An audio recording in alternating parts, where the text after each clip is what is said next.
So we got to discuss something that unfortunately a lot of black people don't like to talk about. Actually, a lot of black people refuse to talk about it, but I'm going to talk about it. Black people have been living under a gynocratic curse for several generations, and until we are willing to get that right, to break that curse and get in alignment with God, where men are the natural leaders of the household and of the nation, nothing will go right with us until we're willing to get our family right. Black people live under a gynocracy of out-of-order women that are leading the charge, leading us straight to hell. So let's talk about this. Of course, I'm not talking about all black people, because you do got a small collective of black people out there that are in alignment with God, where men are the natural leaders. I'm talking about everybody else.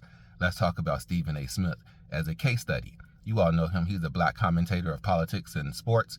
He came out with an opinion of Jasmine Crockett.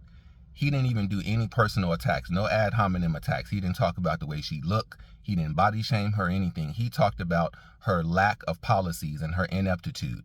And what happened? That was the dog whistle to get all of the black bourgeoisies on the Democrat plantation together. You had Tiffany Cross, another black hyena high on the gynocracy. She called for all black men. She sicked black men on him. She told black men that they need to go cancel him, because how dare he say that about a black woman. But look what she did.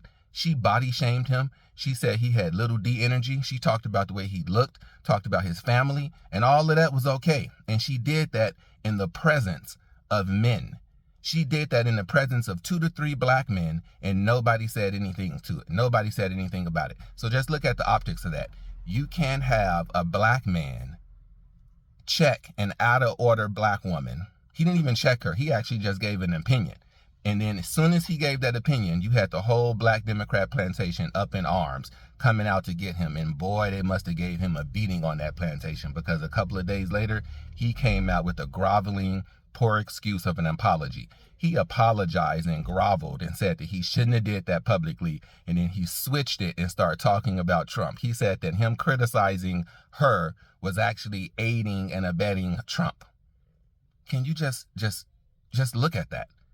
And then in the same token, right, you had Jasmine Crockett talking about Byron Donalds, a conservative black man, a husband and a father, a leader. She criticized him and nobody had anything to say about it.